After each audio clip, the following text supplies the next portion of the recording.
Great.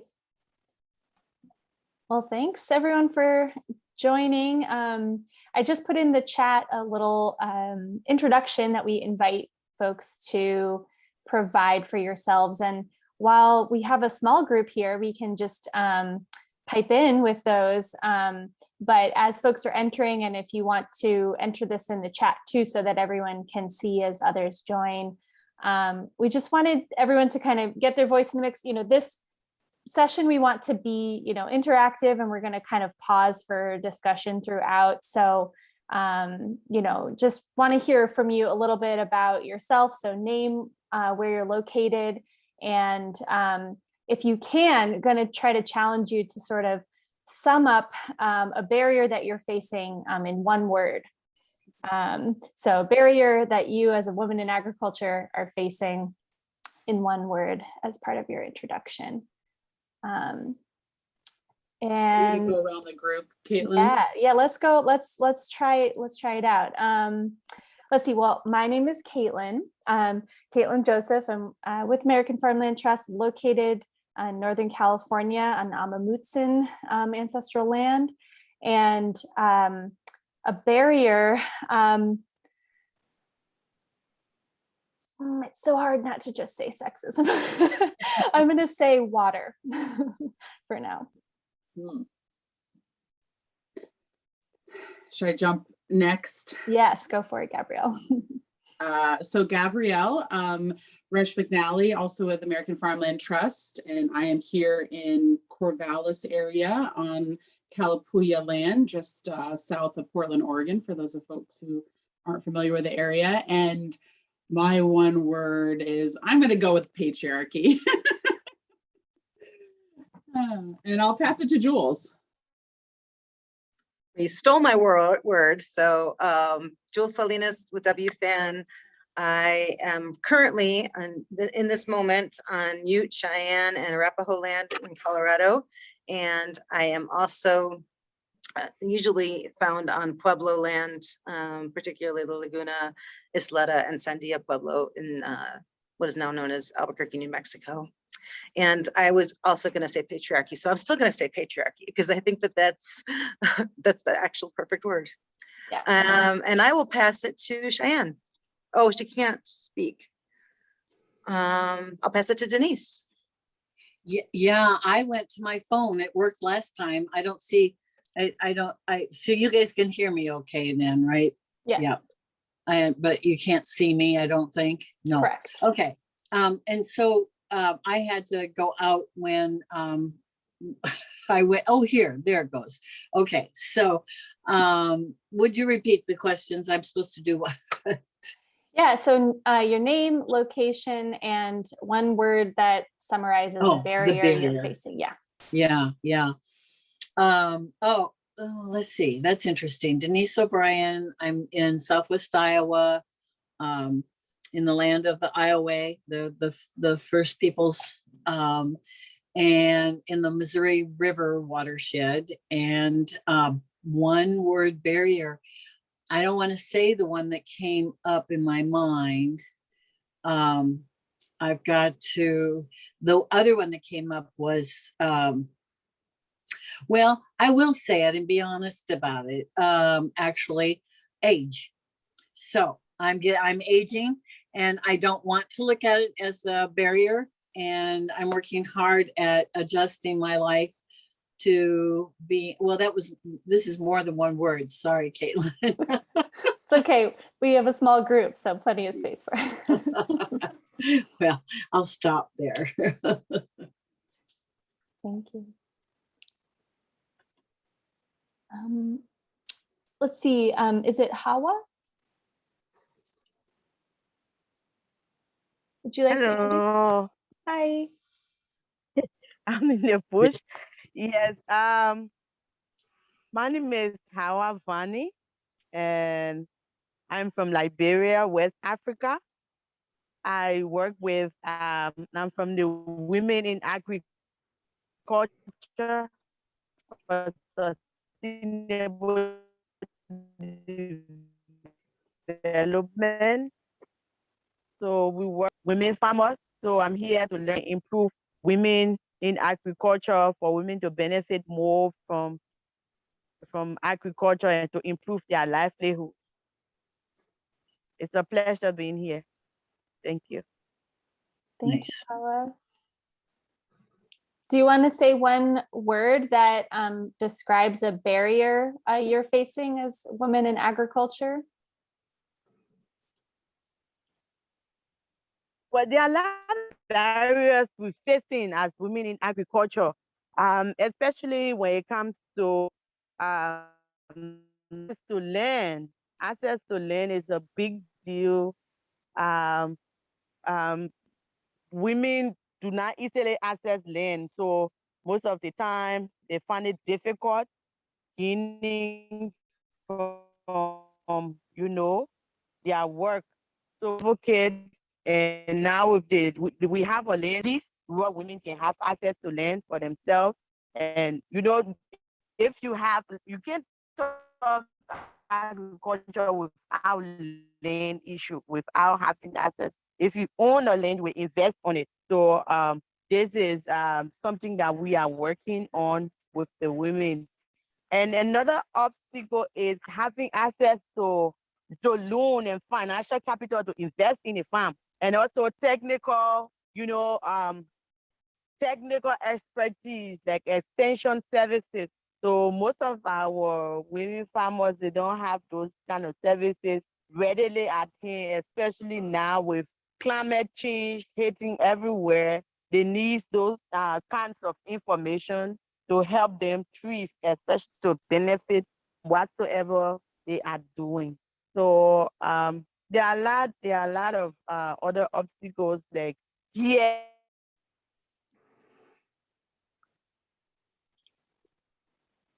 We might be losing you, Hawa. But I think a lot of those, we're going to talk about those barriers, that definitely lots of parallels that came up in the research that we've been doing, and so, and also just, I think, speaking to the difficulty in naming just one word, right? That these are all tangled up, and we'll talk a little bit more about that today too. So, Lisa, would you like to introduce yourself? We can also, start moving to introductions in the chat as more people are kind of trickling in. But just, Lisa, we're just saying our name, a location, and challenging ourselves to give one word that encompasses a barrier you're facing as a woman in ag. There we go. Hi, everyone. My name is Lisa Mish, and I am a program manager with BRCA USA, which is a farm serving organization in North Carolina. I'm actually based in Minneapolis. So I'm not a farmer myself. One thing I'm working in my work at this moment is equitable access to resources and programs. So that's what first comes to mind. And I'm on the phone today, so it might be harder to engage in some of the chat, but looking forward to the conversation. Great. Yeah, well, thank you all for putting your voice in the mix, and definitely want to encourage you to kind of chime in throughout this session. We have, about 90 minutes to kind of have this discussion about, some of the ways that we see as potential to kind of elevate women in agriculture through policy and action. So, we're going to talk a little bit about, the work that we've been doing as American Farmland Trust through our Women for the Land initiative, with a particular focus on kind of this idea of policy and systems change, and how we have been working over the last year and a half to kind of clarify what are some of the issues that we could take on as an organization ourselves, and then, also how can we play a role in the larger system that we're all a part of to kind of address some of these barriers that you all brought up. So I'm going to turn it to Gabrielle just to kind of ground us in a little bit more information about where we're coming from as AFT, American Farmland Trust, and then we'll dive deeper from there. So I'm going to share my screen. We do have some slides, but we'll go in and out of that, but hopefully folks will be able to see this. Can you see the slides? Mhm. And you're seeing in the right view? Now we are. Yep. Okay. All right. So I think we've already gone through this. Stop it. I love this picture of learning we did down in Kentucky, outside of Louisville. And I know Women, Food and Ag Network is doing some work in Kentucky as well, which we really need to talk more about at some point. But here's a great shot of where we're at. We're not going to spend a lot of time talking about us as an organization, but just because, folks may not be familiar with the American Farmland Trust, Caitlin and I both work there, and, AFT's been in the world of, farmland protection for the last 40 plus years. Some people might be familiar with the No Farms, No Food bumper stickers, which is what coming from AFT, and it was really the first way that I learned about what we do as an organization. And, we do a lot these days. And I'd say, the heart of the organization really started there with like protecting farmland and working particularly on the East Coast. And since then we've grown in many parts of the country and still centered on sort of protecting farmland. We released this Farms Under Threat publication and investigation and analysis about kind of the threat to farmland due to development and conversion, all of these things. So that's still a heart of what we do. Another big piece of what we focus on are promoting the environmentally sound farming practices and really thinking if we're going to protect farmland, then we should be stewarding it and caring for it, and spending a lot of our time thinking about conservation and climate resilience.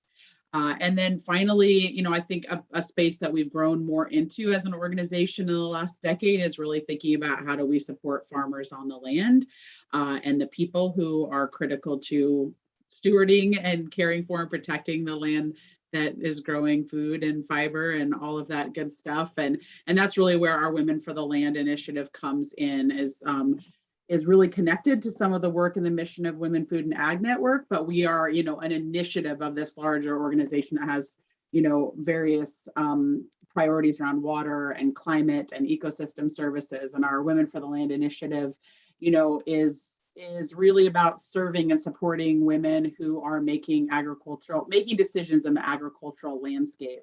We focus on women landowners, women farmers, new and beginning farmers. And then I was just chatting with a friend this morning who she lives on the farm that her husband manages, and she does a lot for the farm, but she feels like the word farmer is not what describes her. So she's calling herself farm adjacent. So we work to support women like her who don't quite own the label of farmer, but who are very much involved in agricultural decision making. And our work is multifaceted, but we focus on research as an area of really trying to better understand women and who are not a monolith in the agricultural system. I'm a sociologist by training, and I'm always interested in these kinds of questions. So we've done some work on non-operating landowners and women non-operating landowners, some of it very informed by some work that WFAN has done as well. But we're constantly kind of thinking, how can we advance knowledge and understanding of what barriers and opportunities are for women in agriculture, predominantly with a US lens, but some of that intersects with, themes that cross national boundaries. And then a big piece of what we do in terms of outreach is peer-to-peer learning on the ground. Our genesis came kind of in partnership and growth out of much of the work that Jean Eels and WFAN and Denise and Betty Wells and all of these sort of wonderful women who really focus on this peer-to-peer learning circle model. And we have grown into that work as well in facilitating learning circles and outreach with women on topics related to our mission area. And then increasingly, we're really interested in shifting policy. As a national organization, we're involved in policy issues, but we really haven't done as much to activate, engage, support the women we work with in taking policy action. So there's that piece, but then we're also interested in how can we do work that really moves the needle to support greater equity, parity, and justice in agriculture. And I think we're really, as you'll see, this work that Caitlin's going to share with is really sharing that we're I think at the outset of that work to really intentionally build more understanding of what's needed and see where and what role we can and partners can play in kind of moving the needle and advancing policy issues that are important to women in agriculture. So finally, I think, again, folks who are familiar with WFAN, as I know most of you on the group who are, the Women Caring for the Land work that Jean and others really sort of developed in these peer-to-peer learning circles, something now that we implement and many folks on the ground are sort of using that power of the circle and connecting with women-centered spaces to advance knowledge and awareness and action on many different topics related to resilience and stewardship and succession planning. But the piece that we wanted to raise here, since we know this audience is already well aware of the learning circle model, is really just to say that this space of working with women in virtual, in-person places really allows us to gather information about what those barriers are and what challenges women are facing on the ground. So it's this grounded way that we're constantly in communication. And again, not just us, but many other players in this field who are doing work, really kind of trying to understand how women are coming to the space of agricultural decision-making and what challenges they have, what opportunities are we helping them carve out, and where do we need to keep going. I think there's so much of this learning circle work and peer-to-peer engagement made us realize that we need to understand how we actually started to move the needle, or what would it mean to really create more equity and justice, for women and women with a diverse identities in agriculture. We know we've done a good job of creating these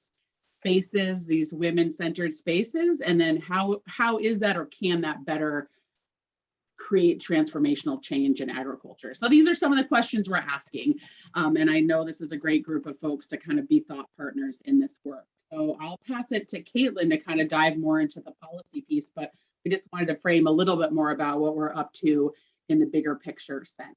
Oh, and one of the last thing I would just say is we're really exploring kind of like additions to the learning circle model and focusing perhaps more on kind of building cohorts with women and more opportunities to sort of foster leadership around themes, especially tied to sort of climate resilience and other things like that. So we're kind of exploring riffing on this idea of the peer-to-peer learning, but expanding kind of what that model looks like as we continue to think how best to serve the women we work with. So I'll pass it off. Yeah, thanks, Gabrielle. So yeah, I mean, I think, Gabrielle's, what she just shared about kind of the work that we do, especially to kind of gather women and help to disentangle the kind of interpersonal and even intrapersonal, dynamics, like what's going on, from one woman to another, that, in each community we can affect. And so that's kind of been the model of change so far, right? Is, gathering women to help understand, how their stories weave together and how they can support each other in their local communities.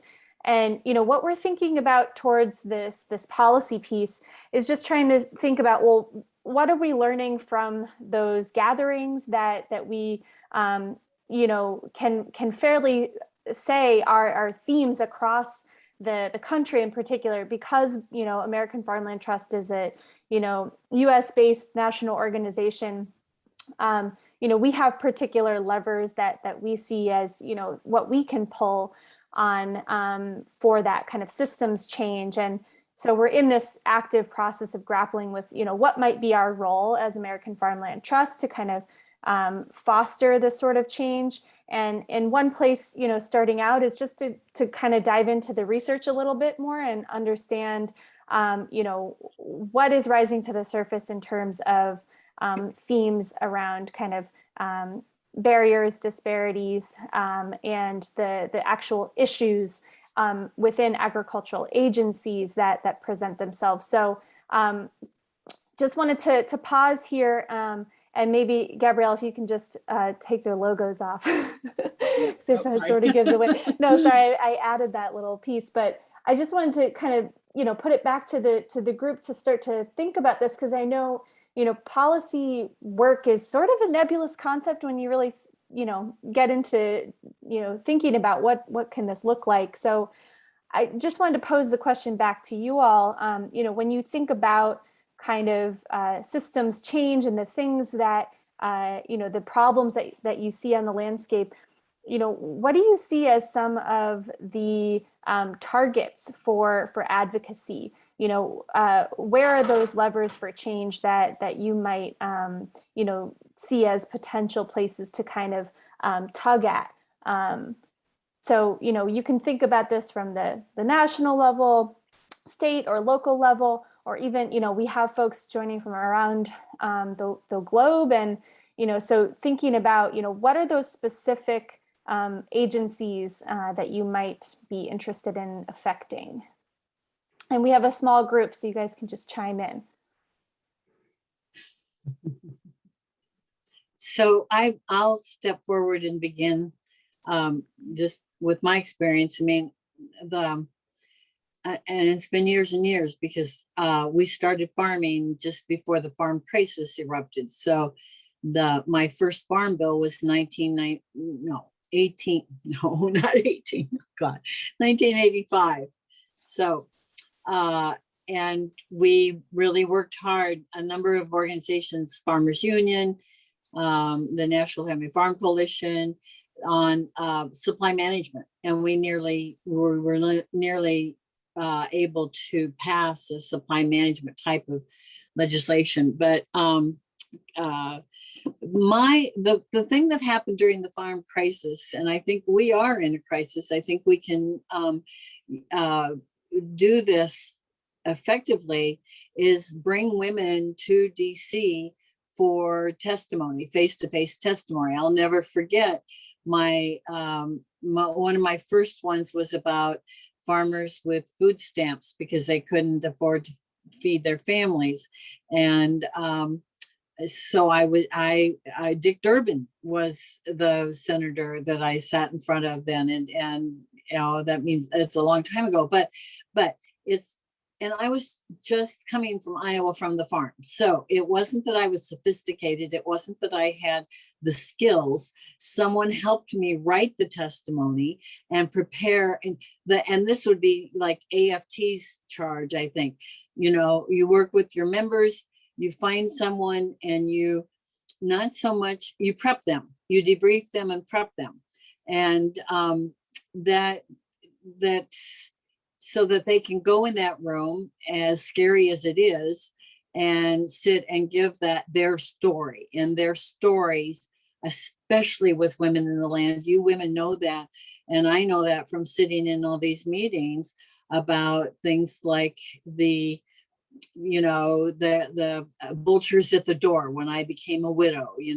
Those are heart-rending and they're true stories, and they come from the heart. But also mixed with the things that we're demanding, that we want, more conservation money. We want more for CRP. We want more for organic research, that kind of thing. So that would be my suggestion. Yeah, thank you, Denise. That's I think you're touching on part of the dynamic here that we've been grappling with, which is, what is the primary mechanism of change that we want to play, and the one sounds like you're bringing up is, not even needing to reinvent the wheel on the policy asks, right? Like we're advocating for generally the same things that kind of the kind of alternative food system, sustainable farming movement has generally been, pushing for, but activating the network of women that we work with to be the voice of that change and to bring in their unique perspective. So that's definitely a piece of what we have been, grappling with and that we see potential for. The other piece that I think is what we're going to get into a little bit more today is, what are the actual policy asks that might be unique for women in ag, that we may want to be really, doing that research and creating tools for those, for other stakeholders in this space to be, able to speak to, how are women disproportionately affected by these issues, or what are the unique barriers that they're facing. So yeah, so thank you for kind of bringing up that piece of it. And I think, the lever, it sounds like you were bringing up, is the farm bill, right? So all this huge, piece of legislation that we have in the United States to kind of dictate like everything from food stamps to conservation programs and Right. Crop insurance, et cetera. So yeah, anyone else have other ideas, about some of the levers for change that we might want to be thinking about, or that you're already thinking about? I'll hop in really quick. Denise and I have talked a little bit about this, and one of my concerns is always, and she echoed it, or actually I echoed her. I don't know who said it first, but that we're both very frustrated with being content with incremental changes and incremental policies, and like, well, that's great, but we have to move slow. We have to take the tiny wins. We have to, and which has been consistent, but Mother Nature, the environment is not changing incrementally right now. And so if we're going to have if we want policy to be as effective as we need it to be, we need to ask for big, bold asks, and not be afraid to make those big, bold asks, regardless of how we're going to be characterized for making those big, bold asks. And I absolutely agree with Denise. It was funny. When you were talking, Denise, just now, I was brought back to the first movie that we saw, the documentary where Anita, who you met with, all right? Yes, yes. Right. I keep forgetting that you were actually in the movie, but Right. but who Anita, spoke with, and she said we have to bring this to the lawmakers. We need to be on their doorstep. We need to meet them face to face, because if you bring a problem to them, to their doorstep, they have to listen. Of course, she found it very difficult to get on the doorstep, but I thought that the premise was absolutely spot on. And in speaking to the lawmakers that I've spoken to over the last year, particularly the women lawmakers, they want the data and they want the stories together, so that they can be effective, because they do see themselves as women lawmakers. Yes, they are lawmakers, but they're women first. And so they want to really be proponents for ecofeminism. They really want to be proponents for laws that will benefit women who they recognize have been marginalized for decades. So we need to bring them the data. We need to bring them the stories together. And so I just think that that's going to be key, is collecting that. And that's where I really appreciate American Farmland Trust's, investment in data collection and investment in research, because we can't, none of us can do it alone, right? And so that's an emphasis is really wonderful.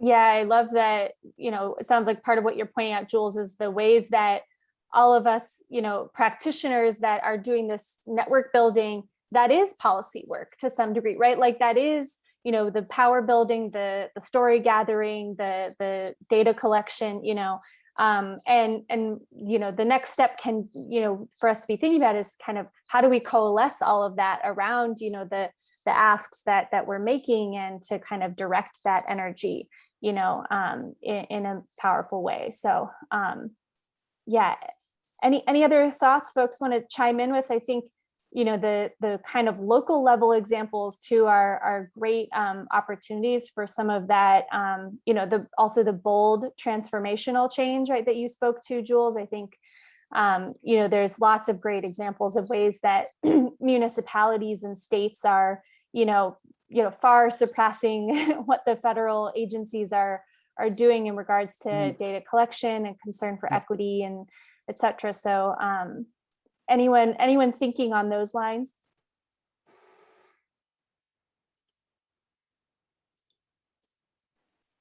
If not, it's okay. Well, Caitlin, I like to, I can chime, this is my passion and my, my sector or whatever. But anyway, I would just like to say that, when you have federal, state, local, I talked about federal, but federal is not the most important. And what we're doing with women, well, with people in general, where we're rebuilding rural kind of, I'm working, and it's through the Democratic Party, and that's okay. That's what we've decided we need to do. So we're encouraging people to run for soil commissioner. So we're starting at very basic county level and demystifying what that is and how important that job is, because mostly nobody wants to run for it. Everybody can win those in some parts of Iowa, some not, win those seats as a write-in because no one runs for them. So the fact that they could be, the federal funds coming down are taken care of at that county level, and how important that is that they be a part of making those decisions for rotational grazing or for organic certification, as opposed to terraces and different practices that continue the industrial ag model. Right. Yeah, Denise, you're speaking to the other aspect of, what we've grappled with too, is as our role, or as the role of Women Ag Networks, is to kind of help and encourage women to take on those leadership roles in their local communities where they can be that voice, right? And to see those opportunities to, be on the commissions and the councils that are where the, decisions are getting made. So, super important point. Karen said something about this morning. I'm sorry to interrupt you, and I won't do it anymore. No. But I wrote down what she said when she said that we need to be at the table, not on the menu. Mm-hmm.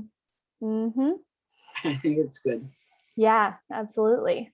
Yeah. So, well, given all of that, just thinking about the ways that, the local level, the transformational change needs to be happening in parallel with the tweaks that we do have at our fingertips to make on, those, the big behemoth organizations and agencies that, really, at least hold the purse strings in agriculture, right?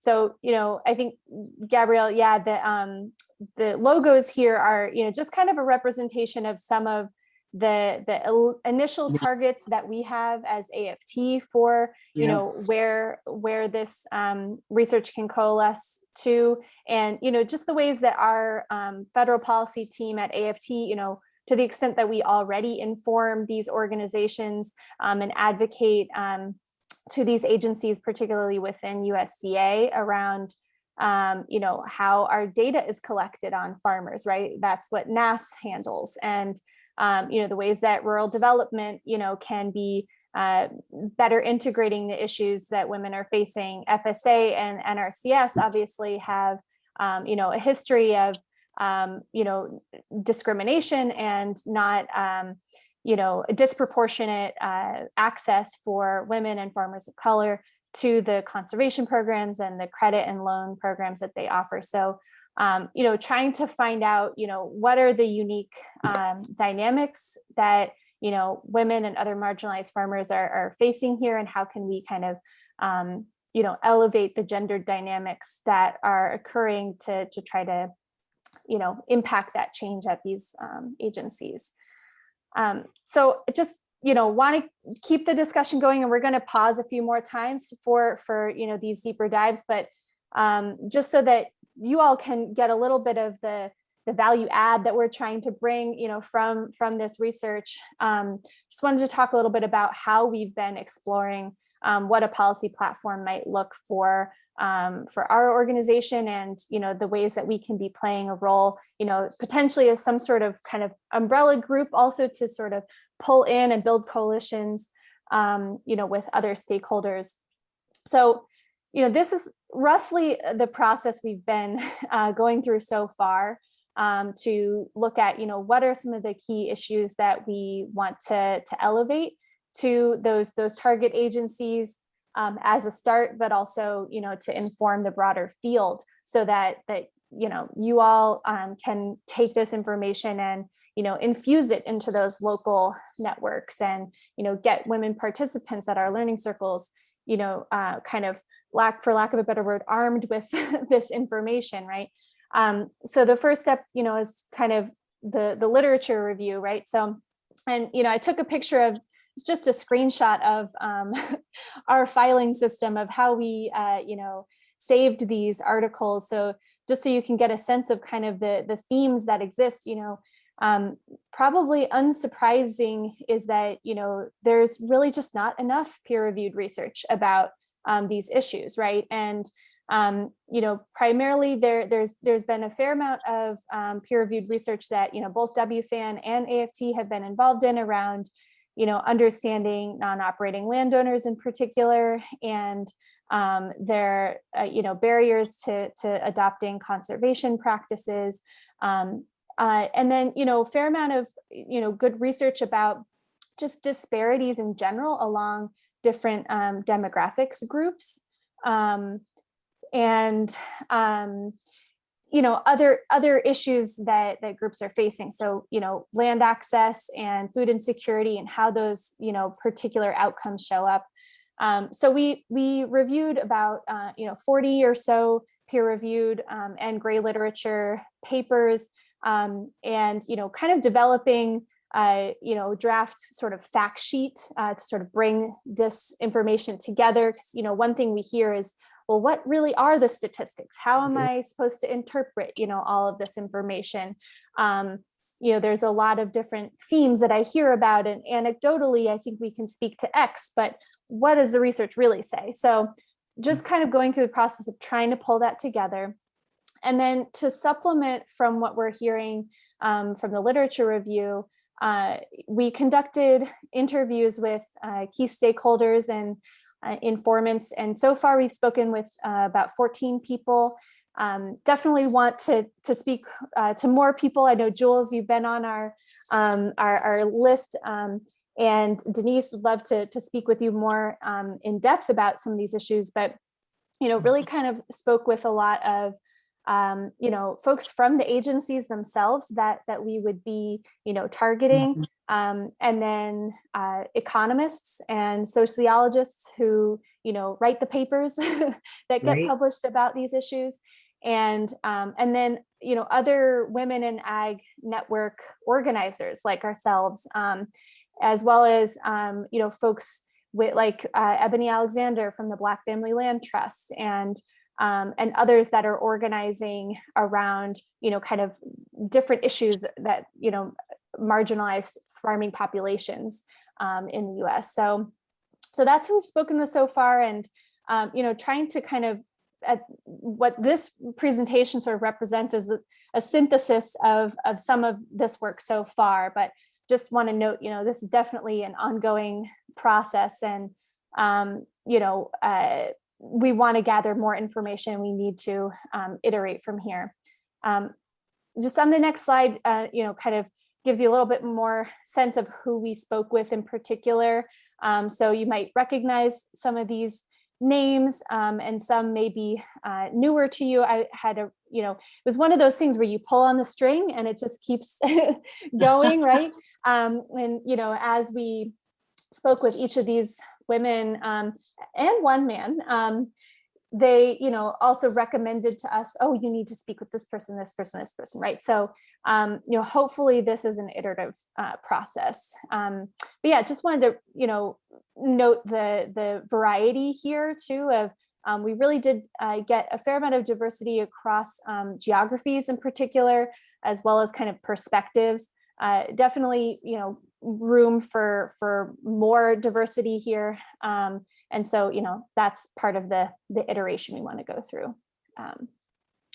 So, again, we kind of talked about this a little bit. So we can go to the next slide, Gabrielle, and we'll just kind of pause with this question and we can discuss a bit.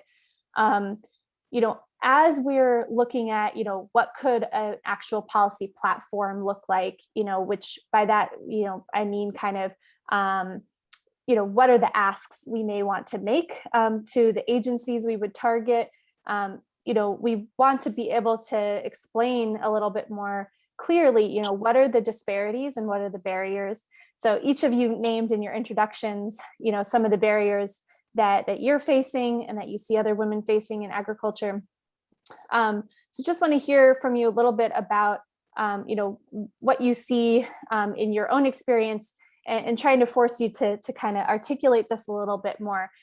So the disparities piece, I think about that in terms of, defining it roughly as kind of the ways that women in ag are experiencing different outcomes in their roles.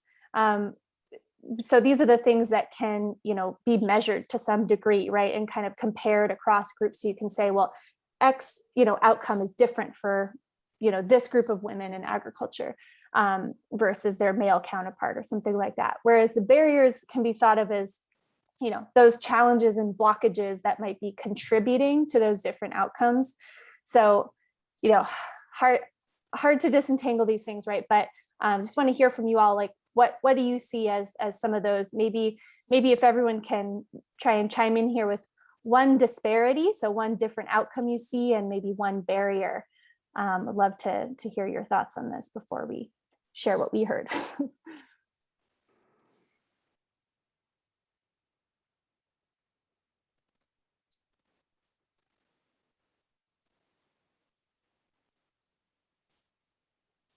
I see from Cheyenne in the chat. Let's see. NRCS has historically underserved category in which they give a higher cost share rate, and women are not included or considered historically underserved. Yeah, Cheyenne, that's definitely a aspect of what we've it's one of our lines of inquiry that we have, right? Is this an opportunity to kind of harmonize those definitions across USDA agencies?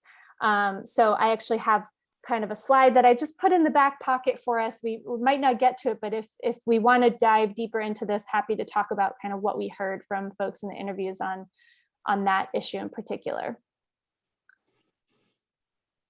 And maybe I'll just add one of the places, I think Kate will talk a little bit, but one of the things that comes up for me as I'll share sort of as a participant in this conversation is what's driven my interest. We, both WFAN, I know, has done a lot of this work in AFT of working with NRCS and other USDA partners to sort of engage women through learning circles and do more outreach.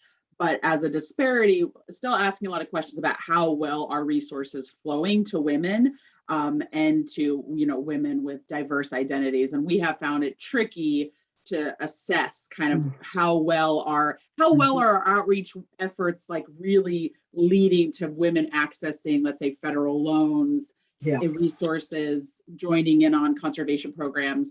How well are we actually doing that? So I'd say a disparity there is like, how well are, let's say, just conservation programs, how well are those dollars flowing to women and women of color vis-a-vis their role in the population and in agriculture? Accountability. Right. Yeah, absolutely. And that the accountability piece, in particular for the instances where there are carve outs already in place, right? Like to your point, Cheyenne, about that there are socially disadvantaged farmer carve outs, particularly in FSA, where women are included in that definition. But we don't have really good analysis on, like Gabrielle's point, like the impact of that, how well that's working. Is that even an effective approach right now?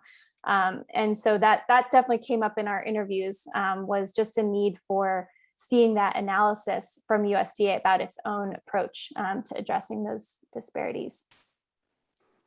Well, we see that even as we approach grant writing as WFAN, right? And to Cheyenne's point, because NRCS does not recognize women as a historically underserved cohort, we have to come up with a much bigger match so than we would if we were recognized as a historically underserved population. And it's very frustrating because it's just, it's also dismissing, it's just feeling not seen, right? For everything that we've gone through for decades since, pretty much the inception of farming. And it also is, besides being, dismissive, it's also harmful because we can't access some of that funding and to really be able to build and expand our programs and our capacity without having, to go to extremes or lengths that other agencies or other programs have to go to. So it's frustrating and it's challenging from that perspective. So the disparities, I think, you see it in the amount of income or, that people are earning, men versus women in farming. So that's just like a very tangible disparity.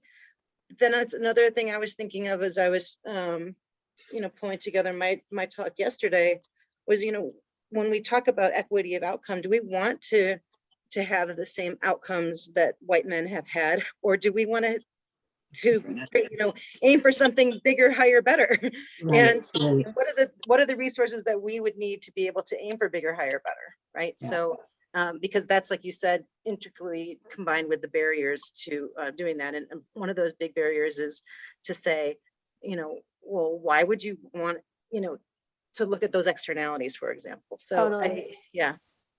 Yeah, that definitely came up in our interviews too, was economists, asking the question back to, constituents, what's our goal even, like we can analyze disparities based on what has been measured, right, in the past, to your point, Jules, is farm income even the goal that we're interested in, or is it that the ability to be land-based and live on your farm, raise your family on your farm, and sustain yourselves, even if that means having an off-farm job still, what does it really look like? What does success look like that we're aiming to understand, if it's different for men versus women, or people generally impacted by patriarchy, right?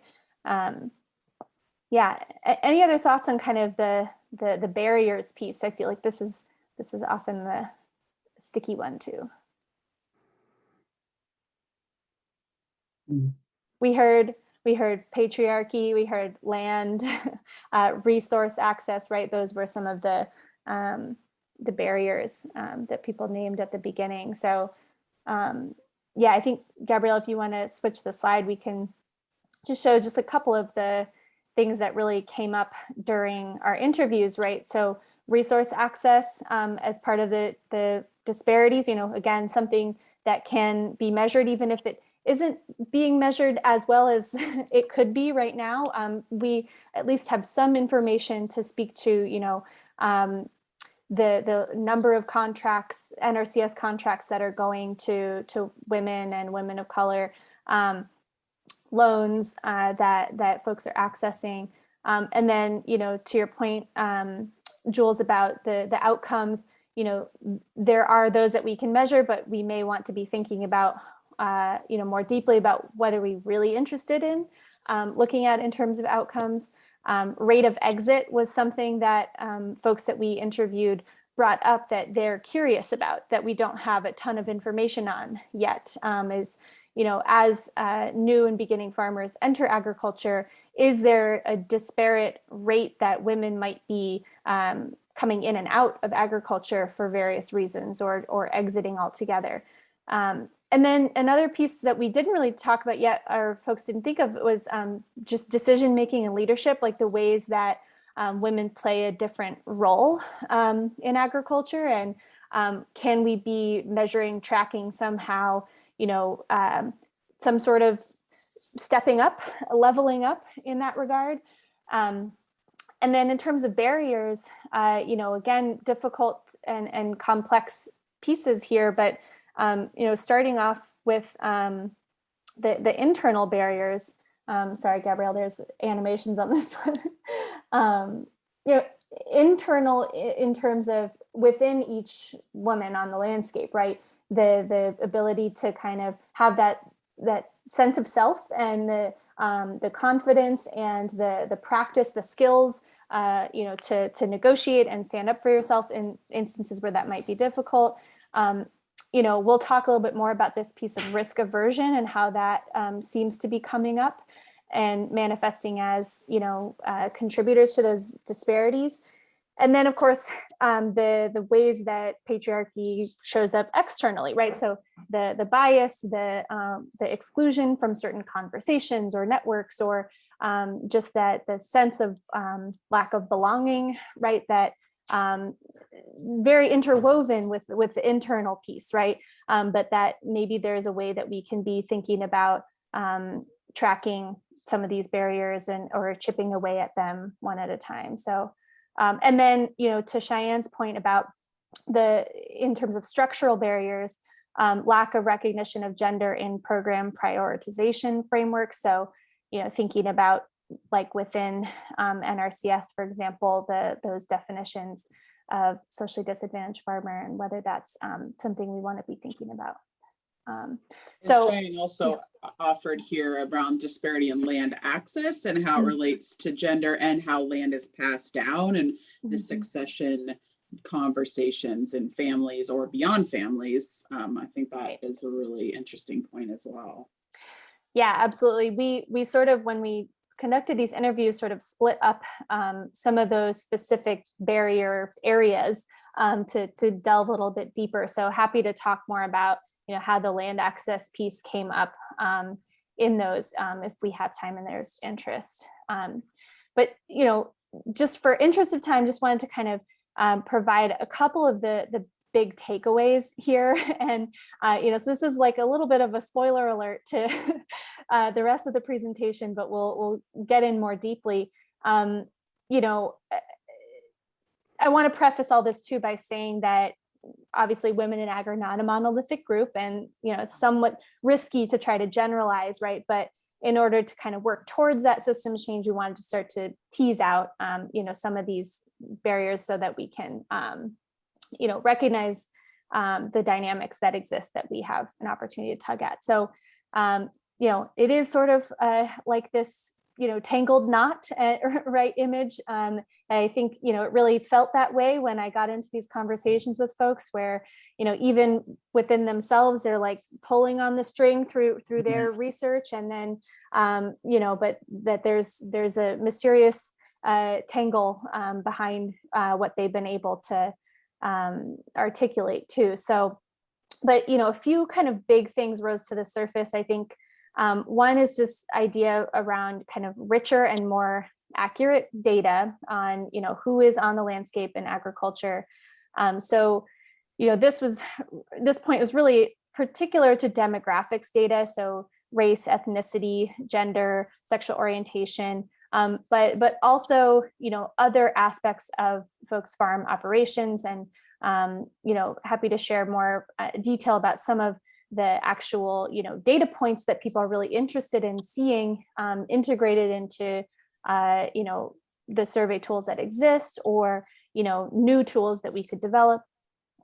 So, really difficult for federal agencies in particular to craft policies that are responsive to the needs on the ground and adequately prioritize people who are marginalized if we don't have the data, if they're not showing up in, and even being visible in these systems. So, so that's a kind of root issue that we definitely have our eyes on.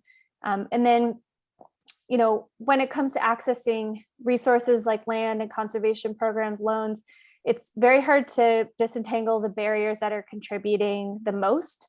I think those marginalized by patriarchy have unique challenges when it comes to accessing these resources, but they show up both interpersonally within their own beliefs and also in interactions and in the structures that create these programs.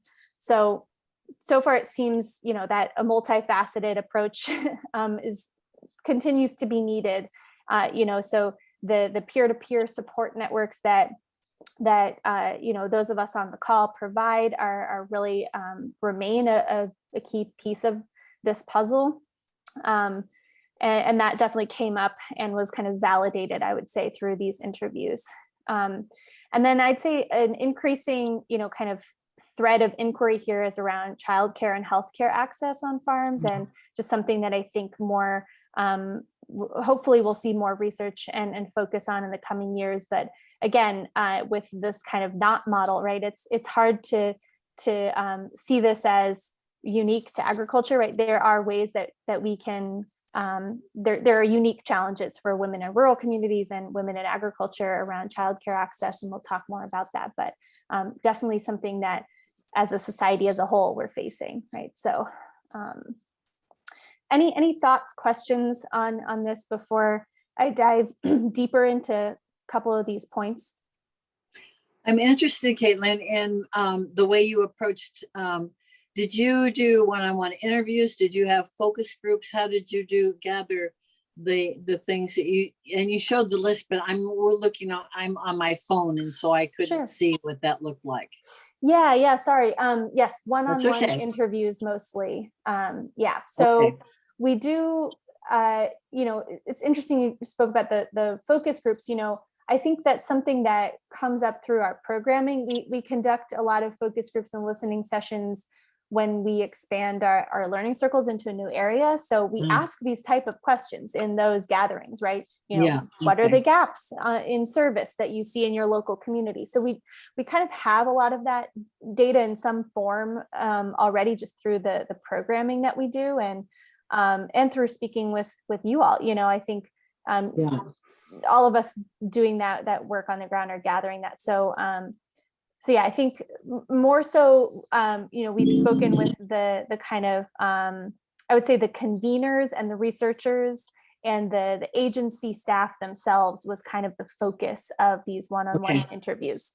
Okay. Yeah. Great. So yeah, I just wanted to provide a little bit more detail about some of these takeaways. So this is mostly, again, from the interviews, but definitely validated by the literature that we reviewed. I think one high level piece around the demographics data, is the piece around the census of ag. How many of you, maybe just raise your hand or give a thumbs up, have tried to work with the census of ag data on women farmers and had trouble understanding it, right? Yeah, it's tricky, right? It's the census of ag is our kind of best tool that we have right now for mapping the landscape and understanding who is present in agriculture in the U.S. But definitely challenges and participation. So getting more people that are in agriculture to actually fill out the survey was a big theme in the interviews, particularly from women and Black and Indigenous and people of color. One of the themes is just this chicken or egg problem that researchers noted, right? That if there's too little data, especially in a particular local area, then it's kind of redacted, right, for privacy purposes. So low participation, in the survey means that we can't even accurately analyze the data from who did fill it out, right? So a push for more people to fill it out will help us have more accurate picture of what's happening on the landscape. And then being able to disaggregate, so actually, collecting more detail on our surveys, and then, more participation, and could allow more people to actually be able to ask the question, in this local area, how many Black women applied for EQIP, or how many, Asian farmers who also are women, might have applied for an FSA loan or something like that. So that it has been a challenge for those working with the existing data. And then, making it easier for people to access the data and work with it. This point about crosswalks, those of you who maybe have worked with this information or read the articles that came out after the last ag census in 2017 might know that the survey changed the way that it asked people to identify as either a primary operator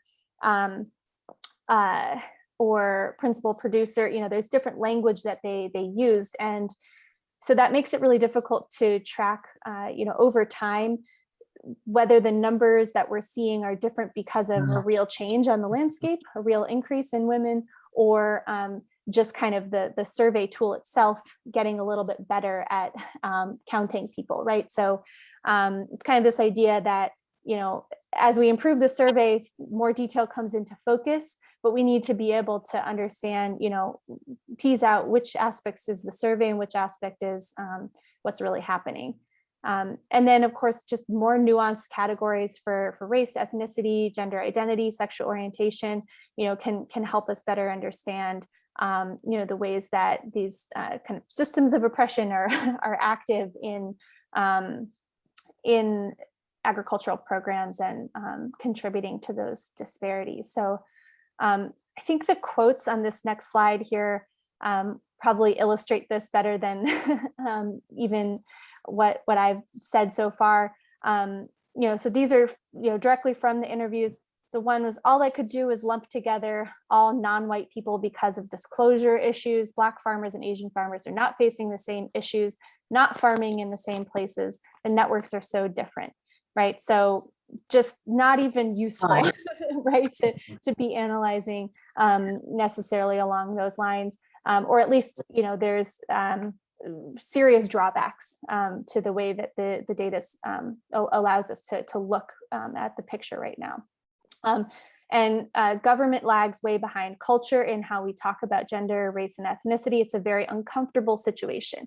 So this was from an extension professional who's, you know, actively working in community with people where, you know, where this is changing, and having to be that translation between these large agencies and the folks on the ground is you know, an uncomfortable situation. So there's an opportunity for NASS, the National Agricultural Statistics Service, to lead the way, to model greater nuanced demographic categories. We need USDA to help make the cultural change within the farm population. So even for those researchers that are conducting their own surveys and trying to bring in that nuance, they have found it's challenging, because if farmers aren't normalized to the idea of being asked that type of question, they may not fill out the survey, and then we have that participation issue again, right? So the idea being, if we can get USDA to kind of lead the way and normalize that, that will just help the whole field.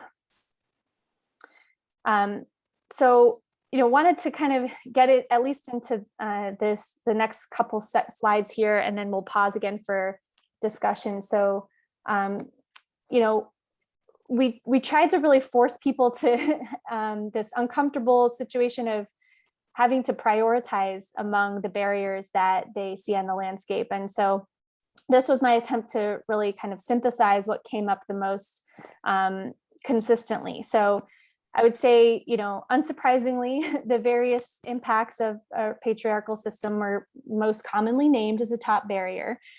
So kind of wrapped up in this are the ways that misogyny shows up in agriculture, including within women themselves and in the systems they interact with. But the piece I think that was really brought up is that these have real economic consequences in folks' operations. So that idea of risk aversion came up a lot.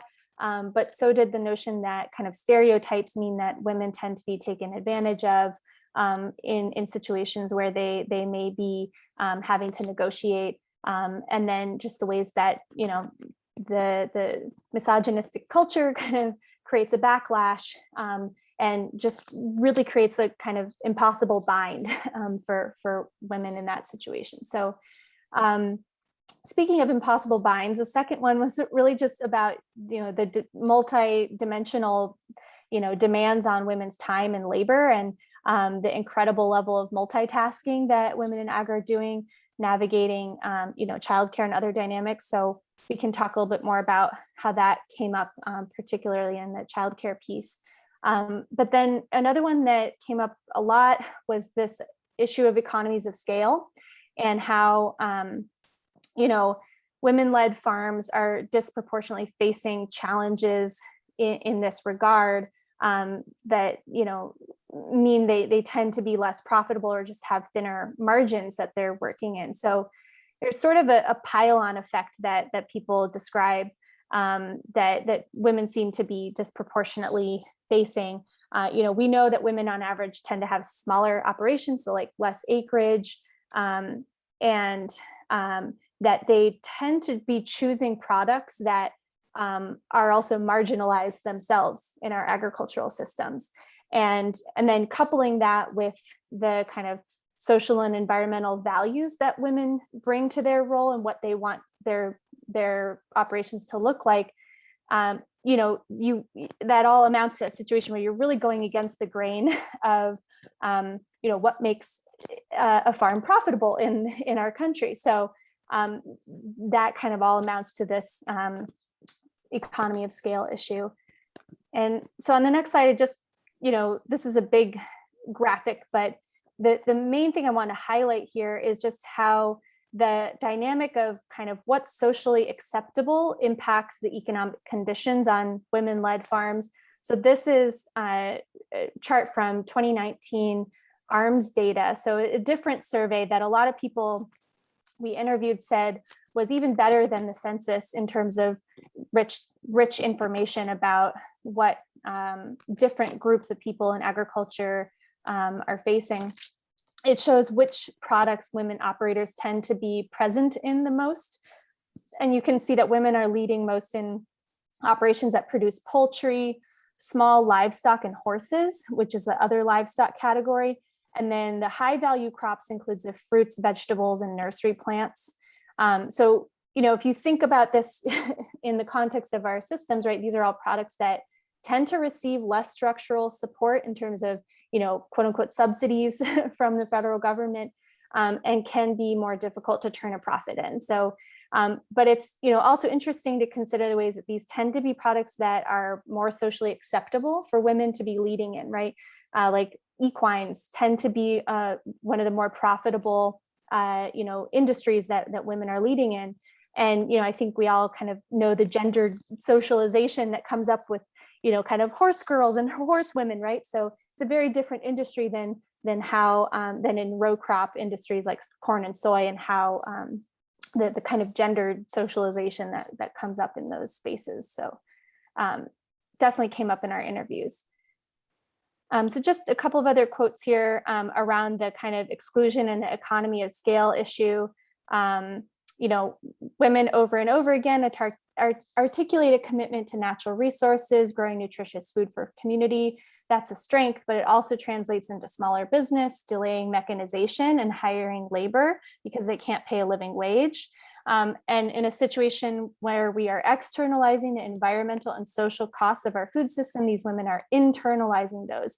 Economically, it ends up being a disadvantage. And so really some powerful quotes that came out of these that, to your point earlier, Jules, about, getting these into testimony, we've got those now. So I, just love that we were able to speak to folks. Couple more on the next slide around this idea of disentangling, risk aversion versus bias. Is this internal or is it external? Women aren't allowed to fail. If they took the risk and failed, it would be attributed to her inability as a farmer. So when we think about, well, maybe women are just taking fewer risks to actually go out for take out a loan. How is their awareness of the need to be seen as capable impacting, that choice to take out a loan or not? There's a perception that female operators are more risk averse, and that has real implications. Taking on debt is a primary way farms expand. The question is whether that is coming from women seeing themselves as less credit worthy, or if the bias is coming from the lenders who see women as riskier borrowers. So this is from an economist, and I think an actual question that can be answered through research, right? To some degree, at least. So I think hopefully we'll see more clarity on some of these pieces in the coming years. And then just wanted to name a couple of the other barriers that you all also mentioned. So land access, and kind of how this shows up is, both in the exclusion kind of dynamic. So the tendency to transfer to male heirs, and then women just not really being at the table in those kind of networks where where they might hear about an opportunity to lease someone's land and then gain that experience to on paper look like a better borrower to get the credit that they need to buy the land. So it's this pile-on effect again. And then implicit bias also being heightened in competitive situations. So this was, particularly thinking about, women that are trying to lease land that, where there's lots of different applicants, right? Especially like this was a woman we spoke with in the Bay Area, in San Francisco area, about public land, right? So, those are formalized processes where there's an RFP and everyone has to answer formally. And if there's even just a hint of implicit bias there, that can make the difference when it's really competitive, right? And then equipment, has often comes up, right? Just not designed for our bodies in mind. And then of course, to the point earlier, women just not being a monolith, right? Folks that are the most marginalized groups in agriculture, undocumented workers, tend to be taken advantage of, including sexual violence that is still present in our system. So, so just a few of the other, huge barriers that came up in our discussions. But yeah, so I, kind of wanted to put this back to you all to kind of think about, what do you think of these insights about the top barriers that people kind of named that their attempt to sort of prioritize? And, if you had to prioritize among the barriers we've talked about so far, how would you try to rank these challenges if you had to? I would like to say something that I see from the data that you have, which is excellent data, and that what would be really effective, I think, would be to have an economic analysis about it. What is the loss or what is the gain? It'd be good to, what if there were more women in agriculture, or if there, and of course, all the things you said, Caitlin, about women raising sheep or goats, they're not doing the big cattle herds or the, again, there's a lot to think about and to digest here, because really the UN's declaration about the climate is that it's going to be small sized landholders that are going to mitigate climate change. So how can we work with this? That sure, okay, women are in this category and this is what they do. It's relegated women's work or whatever, it's, whatever, but their impact on climate change by having small landholder, there's something there. I'm not quite articulating it. It's just coming to me as right. Thinking about what you just said. But I think the economics part, unfortunately, we don't go by values so much. So the whole thing, it would be to tie it in with climate change and economics would be my recommendation. Right. Yeah, I think I'm hearing something in between the lines there around how do we not just, replicate the problems in the system that exists while trying to lift up women in the process, right? So yeah. We don't really want to be necessarily like encouraging women to move from raising goats to cattle, just because it's more profitable right now. We want to lift up the industry for goats, right? So that yeah. can be a viable operation that is giving back to the land in that way. So yeah, it sounds like that's part of what's in there, and that there could be more analysis to that effect. I think that was part of Jules' comment at the very beginning too, around the sort of like a metrics, like when we're thinking about that, what would transformation look like or change, and are we measuring it with the same things that have kind of gotten us into this system that's, not good for the environment, not great for our bodies, not, like there's this system that so what would it mean to have more equity or parity? I feel like that's a struggle too, this questioning of what are the alternative systems that women can thrive in, but that are truly supportive if it's not sort of uplifting what has the status quo, and supporting and contributing to. And I mean, I think there's also something more, we see more and more of this, and it seems like the next the stuff that's going into climate change is mostly geared towards industrial agriculture, agribusiness.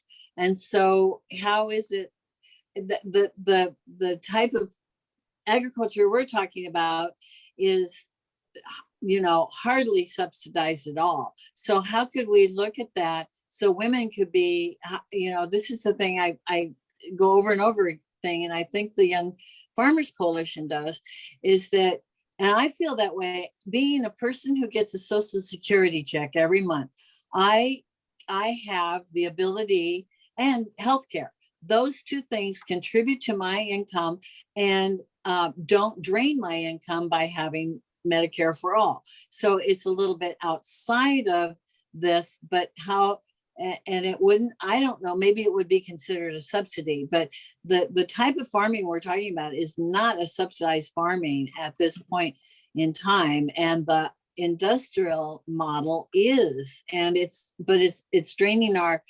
resources. It's extractive, it's draining and it's ruining our land. How can we change that conversation? And like Jules said, the transformation. Mm-hmm. Yeah, and I think you know, I don't want to necessarily move us on from this, but I think that's just such a nice segue into the bits about the childcare and healthcare aspects that we started to ask people about too. Yes. So you know, and we have like just over 10 minutes left, so maybe I'll just share a couple of the findings from that, and then we can come back to this and talk some more, because I think that is a really cogent point, Denise. So I think, you know, a part of the kind of, you know, impossible demands on women's time in agriculture, you know, was this issue around childcare. And so, you know, these are just some of the themes that came from us asking this question of everyone we interviewed, you know, that childcare and elder care are still mostly falling on women in the household. And that, you know, in rural communities in particular, you know, off-farm childcare is scarce, it's expensive, and the schedules do not match what farmers are operating under. So the schedule piece, you know, that seems like there's got to be a way, right? You know, to solve this problem. And you know, what a lot of the folks we spoke with mentioned was that we know that this impacts, like we have research, rigorous research to support that this impacts land access decisions and where women led operations and even, you know, coupled women choose to actually start their farms. You know, it's typically around a city center, also for market access, right? But the childcare piece, you know, is impacting decision making about land access. So in terms of, you know, for like AFT's programming around, you know, farms for a new generation and kind of that land transfer and keeping land in agriculture, you know, there's an argument to be made about this being a component of our thinking and kind of how we're supporting that process. You know, and then another piece was that it prevents women from leading more and kind of gaining that experience in on-farm decision making, so they can kind of move up that ladder in leadership. And then, of course, just mental health, farm viability implications. You know, is this a sustainable day-to-day thing that we can expect of people, right? And then, you know, there's kind of a push-pull, you know, theory that folks are seeing in terms of healthcare and childcare needs, pulling farmers in different directions, both on farm and off farm, right? A lot of families have this desire to raise their family on the farm, expose their kids to what's happening. But it's also a dangerous place for kids to be. And so, you know, I had really awesome conversations with a couple women that are looking in particular at that, you know, the on-farm safety component and what role like rural development at USDA can be playing in kind of, you know, offering more programming about on-farm safety for kids, for those that are in a situation where they really can't find childcare, and you know, how do you make the best of that? And then, you know, the childcare piece, you know, we see this happening in, you know, the Build Back Better plan, right? There's a lot of talk about, you know, childcare tax credits and expanding, parental leave and things like that. I just thought it was really inspiring in terms of the kind of bold asks idea, Jules, that you spoke to earlier.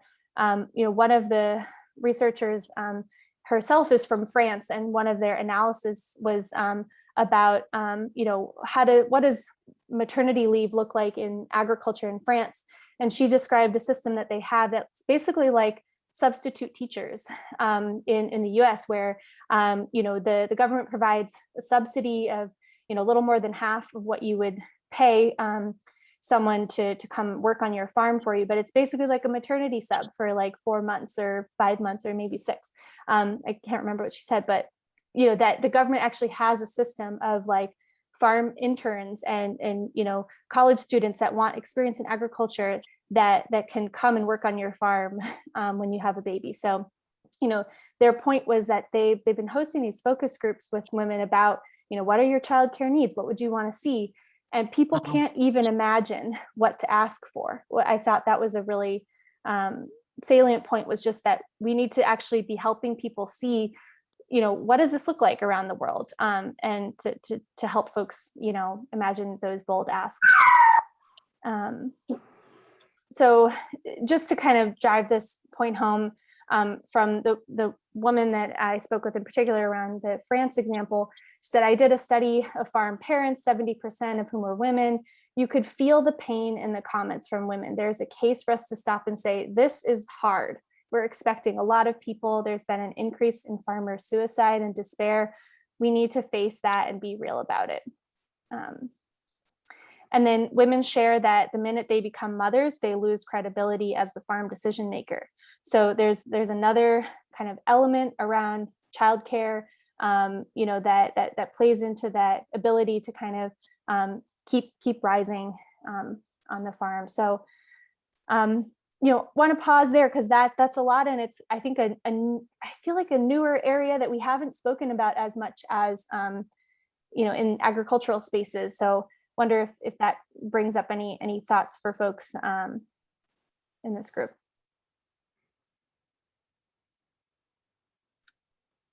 I have so many thoughts, but and only 2 minutes, so I don't want to take all the time. But one thing that it's just fascinating for me is that we had the conversation early on, and then your slides answered exactly what we were talking about, even down to Cheyenne's point about the sexual assault of farm workers. It's amazing to me how, I guess I shouldn't be surprised because, right, these are coming from our community, and this is what we're seeing everywhere. But it's just it's been fascinating. And one thing that I wrote down, which would be a great band name, but is kind of indicative of what I'm thinking, is government zucchini, right? And government zucchini as compared to government cheese, right? So the government cheese program was really based on corn surplus and making corn oil, and because it's not real cheese, it's American cheese that's just processed oil, basically. But that government cheese is given out, but it was so subsidized, and it subsidized the corn growers, right? But wouldn't it be interesting if we had government zucchini, and what would that like, or government peppers, or government tomatoes, government chilies? Like, let's change that conversation so where that becomes normalized, rather and diversity and small farming, to Denise's point, is that's what's going to save us, and that's the only thing that can save us at this point. And to just call it and name it and say it like this. This model that we've been working under has not worked, and we're at a crisis tipping point, perhaps even beyond the tipping point. It's unsustainable. And so if we are going to shift this conversation, we have to shift it with really, what does this look like on the ground? Not just all, theoretical and philosophical, but on the ground, what does this look like? And that's giving money, putting money and resources and support into the hands of the small farmers that are growing diversified, soil enhancing crops. And I'll step off my soapbox now. Yeah, no, I think that's a great segue to thinking about like the next steps is, I think that's a fantastic summary of the goal, the idea, right? And from here, it's the idea is, how do we operationalize that? What are the specific recommendations we want to make to agencies that have, you know, some power to make those changes to where resources are flowing. And, you know, so I think just as next steps of this process, you know, we want to listen more first, you know, kind of talk with more experts in the field, and kind of clarify those goals, what might be those asks, and then start to build, you know, kind of solidarity and form coalitions and activate members, you know, to kind of speak to this change. And yeah, and then, you know, actually activate the advocacy. So as far as how you all can, you know, continue this conversation with us, you know, feel free to put your email in the chat if you want us to send any resources. You know, we have some of the literature that we gathered, you know, we're, like I said, putting together kind of a fact sheet. It's in sort of a rough draft form right now, but over the next few months, as we, you know, iterate, definitely want to kind of create a more polished version of that we can send out to folks that are interested. And, you know, if there's other ways you want to connect with us, we have a newsletter, an email newsletter that we send out, and we have kind of like a policy corner in the newsletter where we're kind of tracking, you know, what are some of the issues that we want to highlight for our members. So yeah, just, you know, want to invite you all to kind of be in this with us as we move forward. I might just add, we're trying to develop some, you know, synthesis materials, and Caitlin's been working. I mean, it's hard because this work is never done, and we've had to kind of figure out ways to creatively fund it and support it, since it's hard to do this in the context of a lot of our grant funded work, but we're really committed to continuing the conversation. We're excited for this Women and Ag convening. That's where we will be involved. I think we're going to further some conversation there. And then I think we will put together some like resources, white papers that we want them to be useful to synthesize this work, but also to help people. Because what I think Caitlin has shared with me is how surprised she's been. I'm going to speak for you in this case, but I think it's important for this case of like how surprised that people who are doing this work still lack a lot of the data or like there's just such a need to have these conversations, and that there's been a gap in people's knowledge and awareness and like what resources are out there, and it's understudied or undersynthesized. So anyways, all that to say, we want to provide value to other organizations, other folks doing work in the space from some of the work that we've been able to do. You know, it'll be tricky when we decide like, when are we done, or when are we done enough to feel like we can share that. But if people are interested, I think we're going to be sharing some white papers and resources, and hopefully doing more to continue this conversation. Right. Or even to Cheyenne's point of, you know, where women do and don't show up in agency definitions of socially disadvantaged farmers. That's a resource that the network of, you know, the women we serve, but also the other, you know, fellow network practitioners really want something like that. So yeah, I think, you know, we'll be following up with you all about how, you know, these pieces come together. Well, thank you all for joining today. I think we're out of time. So yeah, just appreciate everyone's input. And yeah, I feel like my cheeks are flushed because we had such a good discussion. Thank got you. really into it. So thank you for everyone's contributions. Oh, thank you. Yeah. Good luck. Thank you. Nice to see everybody. Likewise. Bye. Thank you, Pam. Take care. Bye-bye.